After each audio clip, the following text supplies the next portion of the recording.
The symbol of the crab and the crayfish is featured in many different cultures and mythologies, and this is because this symbol is connected to the divinity within mankind and the movement of the ether upon our terrestrial plane.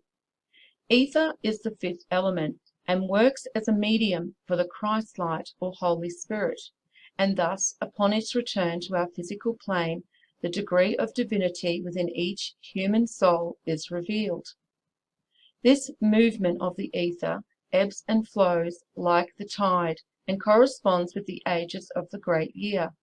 When the element of ether is at its peak or at full tide on our physical plane, we are in the golden age, a time when the divine amongst us are known.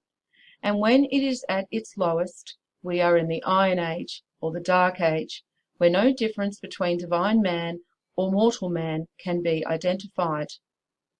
The Hindu holy texts state, "We will know we are in the Iron Age when society reaches a stage where property confers rank, where wealth becomes the only source of virtue, passion the sole bond between man and wife, falsehood the source of success in life, sex the only means of enjoyment, and when outer trappings are confused with inner religion, then we are in the Kali Yuga, the Dark Age."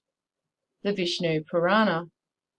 Another symbol connected to the ether is the ocean.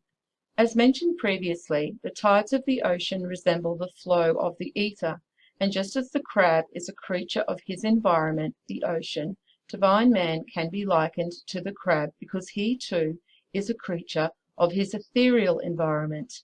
This is actually where the saying, "to be in your element," comes from, because the divine man is most at home in his element, which is the ether. However, the connection of the crab and crayfish to the ocean doesn't end there, because the exoskeletons of these creatures actually contains magnesium calcite, which is a mineral found in the ocean too. So just as their environment is part of them, so is the ether and light part of the soul of divine man. If we look to the astrological symbol of the crab, we see it is ruled by the moon. So again we can find a connection to the tidal movement of the ocean with this celestial orb which rules the tides. And so it is of no surprise that we can find the symbol of the crayfish on the moon tarot card. The symbol of Cancer also corresponds to the numbers 6 and 9. 6 relates to the physical, and 9 relates to the attainment of wisdom which occurs when the ether returns to mankind and removes the veil of ignorance from their eyes. The numbers also symbolically represent the endless cycle that the divine race and mortal man exist within, and their continuous movement from a state of physicality to one that is more ethereal. The Hermetic law of rhythm also relates to this cycle that mankind exists in. Everything flows out and in. Everything has its tides. All things rise and fall. The pendulum swing manifests in everything.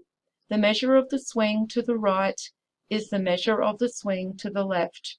Rhythm compensates. The Kybalion. We see this cycle relayed in Plato's story of the Atlanteans, who are symbolic for the divine race.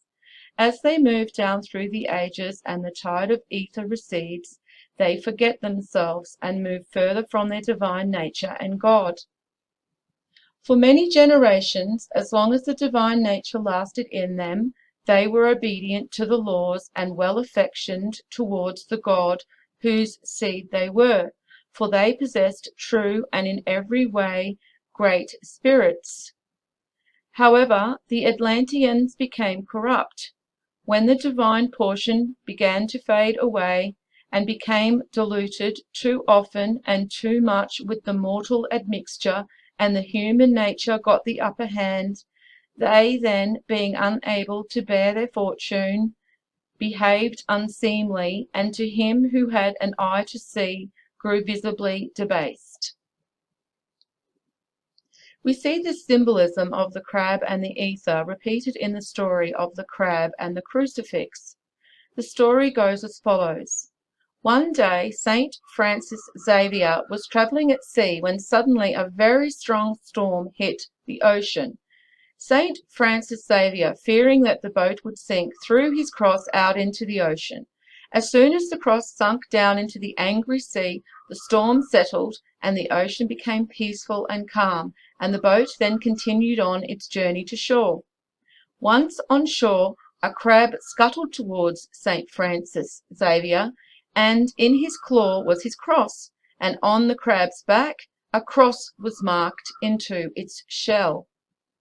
The angry sea is symbolizing the chaotic time that mankind experiences in the lower ages, when evil has taken control of our world and we are spiritually lost without an understanding for our divine nature. The ocean calming after the cross is thrown into it and the crab returning with the cross represents the ether returning the divine man to his rightful place, bringing peace and goodness back to the world. This is also why divine men are known as the peacemakers, as related in Matthew 5:9. Blessed are the peacemakers, for they shall be called the children of God. We also see the symbolism of the crab and divine man in the Japanese legend of the Hikigani crabs and divine Heike samurai clans who were defeated by the mortals in the lower ages when the samurai lost access to their divine nature and abilities and the mortals had overpopulated and defeated them. However, rather than allow themselves to be taken prisoners by the mortals, the samurai escaped in ships and then threw themselves overboard and drowned. The samurai were reincarnated into Hikigani crabs when some of the crabs ate their remains. Then, to show their allegiance to the divine warriors, all the Hikigani crabs displayed the fierce mask of the samurai on their backs, and it is said that they still roam the depths of the oceans around Japan to this very day, waiting for the return of the lost heirs of their kingdom. Then we have the Guarani people of South America and their mythology about the prime creator they call Tupá, who created the first two humans, Rupavi and Saipavi, who then had three sons. The first son was said to be the wisest of prophets. The second son was the most generous. However, the third son, Jepazar, was said to be greedy and a liar and always doing things backwards to confuse people. He committed suicide by drowning himself and was then resurrected as a crab. Again, this is symbolizing divine man's descent down the ages into the Iron Age when he forgets himself and falls into his vices, only to be resurrected when the ether returns and his divinity is revealed. Another connection we see with the crab symbolism and the metamorphosis of the divine man and woman being returned as the rightful heirs to their kingdom is the symbol of the crab and the butterfly, often with the Latin phrase matura, meaning ripe. This is describing when the time is upon us and the ether returns, divine man is transformed into his true form, and he is once again in his element, and his divine qualities are visible for all to see. This verse from Isaiah 49:8 relates this transformation of the divine among mankind in the following way. God also says, when the time's ripe, I answer you. When victory's due, I help you. I form you and use you to reconnect the people with me, to put the land in order. Another Latin phrase that also accompanies the symbol of the crab and butterfly is festina lente, which translates to make haste slowly. The meaning behind this phrase has perplexed many academics who find this a complete contradiction. But as many students of Hermetics understand, everything in creation is a paradox, and what this phrase is alluding to is that if mortal man is to transform into the Christ-like being intended, then he must take the time to appreciate the intricacies of his environment, his spiritual nature, and his place in creation. He must not waste time on meaningless follies. Epictetus explained it in this way. Most of what passes for legitimate entertainment is inferior or foolish and only caters to or exploits people's weaknesses. Avoid being one of the mob who indulges in such pastimes. Your life is too short and you have important things to do. Be discriminating about what images and ideas you permit into your mind. If you yourself don't choose what thoughts and images you expose yourself to, someone else will, and their motives may not be the highest. It is the easiest thing in the world to slide imperceptibly into vulgarity, but there's no need for that to happen if you determine not to waste your time and attention on mindless pap. Although not all human souls are divine, every human soul has a degree of divinity within them and can absolutely transform into the Christ-like being that their Creator intended them to be. This teaching from the Corpus Hermeticum explains this further. The intellect, O Tat, is drawn from the very substance of God.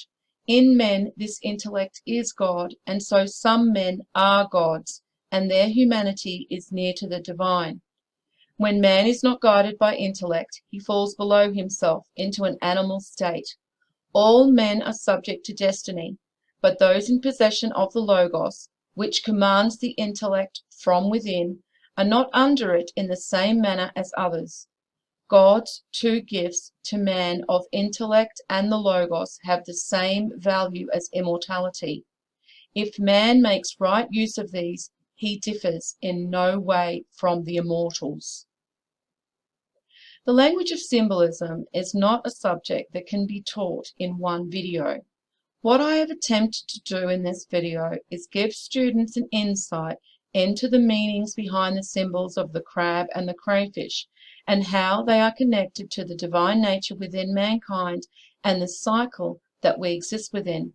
However, for those who wish to have a deeper understanding into these symbols, I would advise you use this video as a stepping stone on your journey of self-discovery and keep seeking.